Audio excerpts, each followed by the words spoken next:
Saudaraku, kita jumpa lagi dalam pembicaraan tentang gagasan melanjutkan revolusi Indonesia.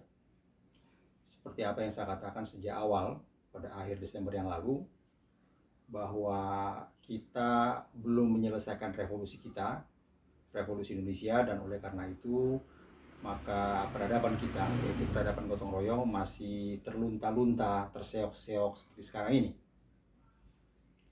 Saudaraku, gagasan tentang perlunya revolusi Indonesia lanjutan itu, yaitu revolusi ilmiah, revolusi industri, dan revolusi kesejahteraan kedua, telah saya tulis dalam buku saya yang terbaru, yaitu buku berjudul Revolusi Indonesia Menuntaskan Sejarahnya, tahun 1959, tahun penemuan kembali revolusi kita.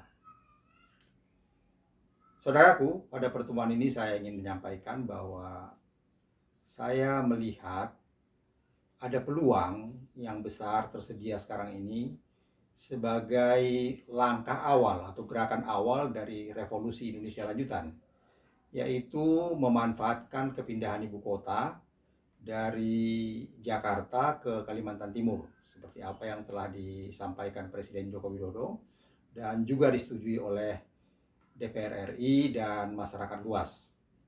Dan saya pikir kalau persoalan pandemi COVID ini bisa selesai atau bisa reda pada akhir tahun 2021, kita bisa memulainya pada tahun 2022. Dan itu berarti kita bergerak memindahkan pusat politik di Republik ini dari Jakarta ke Kalimantan Timur.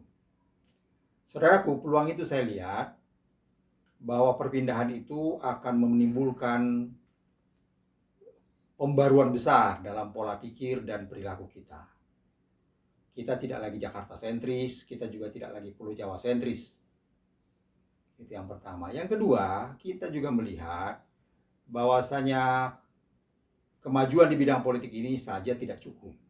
Kita juga harus menggerakkan kemajuan di bidang-bidang lain, yaitu ilmu pengetahuan, teknologi, seni, industri, pertanian, jasa, dan lain-lain. Mengapa demikian? Karena kita tidak bisa lagi mengharapkan terlalu banyak dari politik. Ini karena dua hal. Yang pertama, memang kemampuan politik kita ya sampai sekarang ini ya sudah maksimal dimanfaatkan. Dan sekarang kita harus juga memanfaatkan kemampuan-kemampuan ilmu pengetahuan, teknologi, seni, industri, dan lain sebagainya yang secara potensial menurut saya kita miliki. Dan potensial pengembangan ke arah sana, perubahan pembaruan ke arah sana, pembaruan pola pikir dan perilaku, ini menemukan peluang dengan kepindahan ibu kota. Bayangkan saja dengan kepindahan ibu kota ke Kalimantan Timur, maka kita harus mendesain ibu kota yang baru. Ibu kota Republik Indonesia bukan kelanjutan dari Batavia, juga bukan kelanjutan dari kota-kota kerajaan di masa lalu.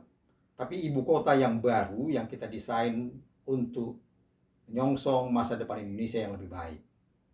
Masa depan Indonesia yang lebih baik itu berarti masa depan yang semakin makmur, semakin sejahtera, semakin adil, semakin cerdas, semakin damai, rukun, dan sebagainya. Seperti apa yang telah dimuat di dalam pembukaan Undang-Undang 45. Di dalam buku saya yang akan terbit nanti, misalnya saya katakan, bersamaan dengan kepindahan ibu kota ini, kita juga bisa memindahkan kota-kota industri dari Pulau Jawa ke lahan-lahan marginal, lahan-lahan yang tidak subur di Kalimantan dan di Sumatera. Misalnya lahan-lahan gambut yang sekarang tidak memberikan hasil yang banyak. Kemudian selain itu kita juga bisa memindahkan kota-kota seni. Kita membangun puluhan kota seni di seluruh Indonesia dalam kerangka meningkatkan kemampuan seni kita. Bukan hanya seni tradisional, tapi juga seni modern, termasuk perfilman. Bukan juga hanya kemampuan seni manusianya, tapi juga kemampuan kita membuat peralatan-peralatan seni. Menurut saya, kita mampu membuat peralatan seni seperti apa yang dilakukan juga di negara-negara barat, juga di Jepang, dan lain sebagainya. Saudaraku, Kepindahan ibu kota ini juga membuat kita bergerak. Manusia Indonesia ini bergerak. Saya perkirakan 5 tahun setelah ibu kota pindah, penduduk Pulau Jawa ini akan berpindah ke luar Jawa sebanyak 10 juta orang. Saya perkirakan nanti sekitar 5 juta orang tinggal di ibu kota, dan 5 juta lagi barangkali tinggal di beberapa tempat di luar ibu kota, baik di Sumatera, Kalimantan, Papua, dan lain sebagainya. Saya perkirakan di kota-kota industri misalnya, kita akan dalam 5 tahun setelah ibu kota pindah, kita akan menempatkan penduduk sebanyak sekitar 5-10 juta orang. Di kota-kota seni kita bisa menempatkan penduduk sekitar 1-5 juta orang. Itu berlangsung selama 5 tahun sejak tahun 2024. Bukan hanya industri dan seni, pertanian juga akan bergerak. Jasa juga akan bergerak. Saya perkirakan 25 tahun dari sekarang, katakanlah pada tahun 2045, itu penduduk Pulau Jawa akan turun menjadi sekitar setengah dari yang ada sekarang. Penduduk Pulau Sumatera naik, penduduk Kalimantan barangkali bisa menjadi 2 atau 3 kali lipat, penduduk Papua dan sebagainya juga akan naik. Ini artinya apa? Artinya pemerataan penduduk, sekaligus pemerataan ilmu pengetahuan, teknologi, dan seni, sekaligus juga pemerataan ekonomi akan bergerak ke seluruh wilayah Indonesia. Dan dengan begitu, maka adil makmur ini akan dinikmati di seluruh Indonesia. Keadilan sosial bagi rakyat Indonesia juga akan lebih mudah dinikmati oleh masyarakat di seluruh Indonesia. Tetapi, apa yang saya katakan ini tidak begitu saja akan terjadi. Kita perlu juga, dan kita harus menjawab tantangan-tantangan yang kita hadapi. Kita harus melewati, harus melintasi, harus menjawab keterbelakangan kita. Seperti apa yang saya katakan dulu, masyarakat kita ini terbelakang antara lain ditandai dengan masyarakat pola pikir emosional berorientasi prestasi. Itu yang pertama.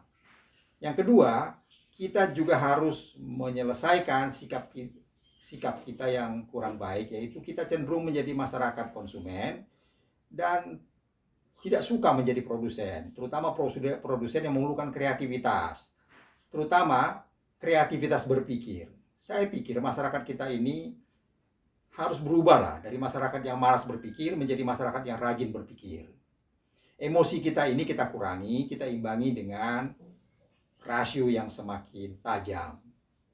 Kalau tidak, kita tetap saja menjadi gembel di tengah bangsa-bangsa maju.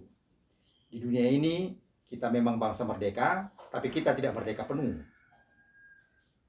Di pembukaan saya dikatakan bahwa kita ini harus menjadi merdeka, bersatu, berdaulat, adil, dan makmur. Menurut saya, merdeka yang kita alami sekarang ini, paling tidak di bidang ilmu pengetahuan, teknologi, dan seni, apalagi di bidang ekonomi, ini masih setengah. Kemerdekaan kita itu yang penuh barangkali baru kemerdekaan politik, yaitu kita telah berhasil menjadi negara demokrasi terbesar ketiga di dunia. Kita telah melakukan pemilihan umum, pemilihan presiden 4 kali berturut-turut dan berlangsung dengan damai, stabil, rukun, sebagaimana layaknya di negara-negara demokrasi yang sudah maju seperti Amerika Serikat, Inggris, Belanda, Jepang, dan lain-lain. Saudaraku, untuk hari ini saya kira itulah yang bisa saya katakan.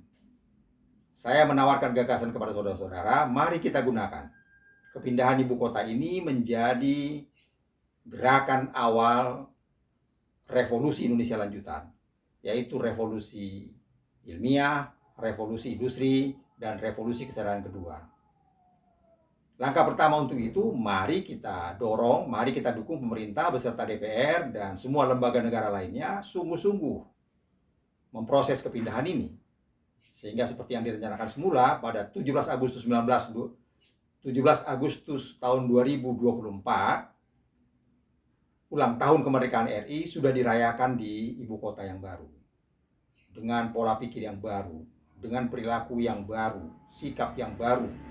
Manusia Indonesia yang modern, yang siap menyongsong masa depan yang lebih baik.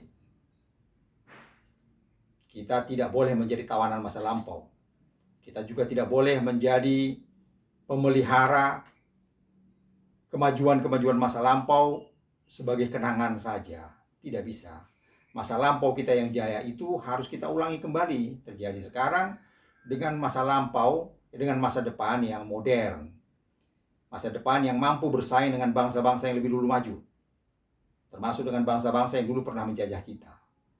Kalau itu bisa kita kerjakan, saya pikir memang kita akan lebih optimis. Kita akan optimis menghadapi masa depan ini sebagai suatu bangsa merdeka yang siap berdiri di atas kedua kakinya, bekerja dengan kedua tangannya, berpikir penuh dengan otaknya, mendengar dengan baik dengan kedua telinga, melihat dengan baik dengan dua mata, tetapi tetap berbicara dengan satu mulut yang rasional, yang nurani, dan yang penuh rasa. Demikian saudara, sampai jumpa lagi besok pada pembicaraan yang baru. Terima kasih.